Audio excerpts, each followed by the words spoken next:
आज जो हम बनाएंगे वो है इम्यूनिटी बूस्टर काढ़ा, जो बहुत ही नॉर्मल चीज़ें हमारे घर पे रहती हैं उनसे बनाएंगे। आजकल आप लोगों को बहुत सारे व्हाट्सएप मैसेजेस और उसके थ्रू मिलते होंगे कि दिन में इतनी बार पी लीजिए, ऐसे पी लीजिए, वैसे पी लीजिए। तो मैं इसको आपको बताऊंगी कि कितना काढ़ा लेना चाहिए।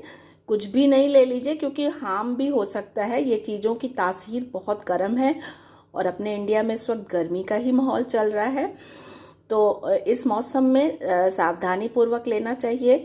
और किस समय लेना है, कितना लेना है, वो सब मैं बताऊंगी। तो पहले हम इम्यूनिटी बूस्टर काढ़ा तैयार करने की विधि देख लेते हैं।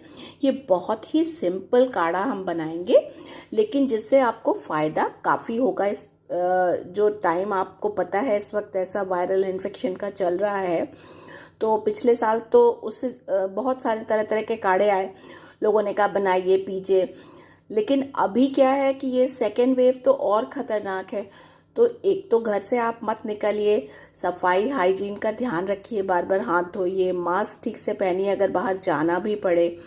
और दूसरा, जो हमारे यहाँ के घर के स्वस्थ बुजुर्ग और बच्चे हैं या हम लोग भी हैं, तो उनके लिए ये काढ़ा ज़रूर बना कर दें। तो देखिए इसमें क्या क्या डलता है वो बताते हैं।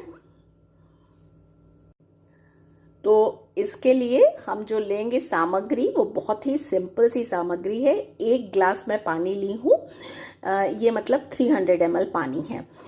इसमें मैं 6-7 लौंग डालूंगी। ये एक टुकड़ा दालचीनी का है, वो करीब ½ इंच का टुकड़ा लिया है। दालचीनी भी बहुत अच्छी होती है, आपके पास पाउडर हो तो वो भी ले सकते हैं। ये 8-10 पत्ते तुलसी जी के लिए हैं। हर घर में तुलसी होती है और ये गले के लिए बहुत अच्छी होती है, आपको पता होगा ये एंटीऑक्सीडेंट भी होती है। और ये थोड़ी सी कुटी हुई काली मिर्च ली है, वो उसका पाउडर लिया है मैंने कुटी हुई। आप चाहें तो अगर आपके पास नहीं है तो आप सीधे 4-6 ऐसे ही काली मिर्च डाल सकते हैं। ये मैंने अभी ताज़ा कूटा हुआ है। और ये 1/4 चम्मच हल्दी। आपको पता है हल्दी एंटी इन्फ्लेमेटरी और एंटीसेप्टिक बोथ होती है। हमारे जितने भी इंडियन मसाले हैं ना, उन सब का कुछ ना कुछ मेडिसिनल फ़ायदा ज़रूर होता है। तो इन सब को मिला के हम काढ़ा तैयार करेंगे। ये देखिए, अब ये मैंने एक पैन चढ़ा दिया है और इसको हम बिल्कुल धीमी आंच पे रखेंगे। ये बहुत ज़रूरी है कि काढ़े को आप धीमी आंच में बनाइए। तेज़ आंच करके आपने खौला लिया तो काढ़ा तैयार नहीं होता है। तो अब ये एक पैन रखा है, उसमें मैंने ये पूरा 300 ml पानी डाल दिया है और उसमें ये एक एक करके हम ये अपनी सामग्रियां जो हैं उनको डाल देंगे। जैसे ये सबसे पहले ये हल्दी, ये काली मिर्च, उसके साथ ये तुलसी जी के पत्ते, दालचीनी और ये जो लौंग है वो भी डाल देंगे।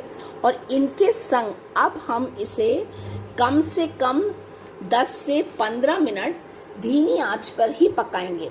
लोग क्या करते हैं, हमने पिछली बार काफ़ी देखे थे काढ़े, तो उसमें जो आते हैं उसको आपने तेज आंच किया, एक बॉयल आया, बंद कर दिया, तो आपका वो काढ़ा तैयार नहीं होगा। जैसे आपने पुराने ज़माने में सुना होगा, चाय वगैरह ज़्यादा खौल जाती थी तो मम्मी लोग कहती थी ना, काढ़ा कर दिया इसको। तो मतलब अगर इतनी देर खौलता रहे तब उसमें उसके वो मेडिसिनल प्रॉपर्टी आ पाती है। तो इसे हमें तब तक खौलाना है जब क्वांटिटी आधी रह जाए।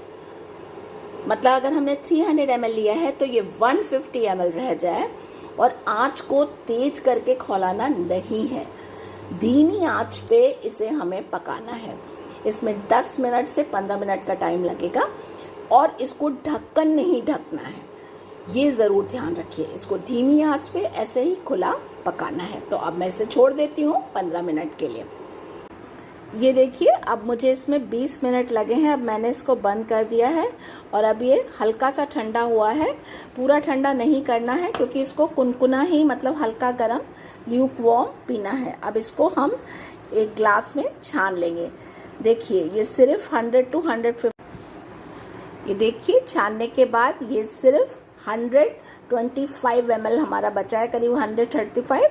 तो हमने 300 ml के करीब पानी से शुरुआत की थी और ये बिल्कुल आधा रह गया और इसको हमने धीमी आंच पे ही पकाया है और इसमें मुझे 20 मिनट एटलीस्ट लग गए हैं। कभी भी तेज़ आंच पे काढ़ा मत बनाइए।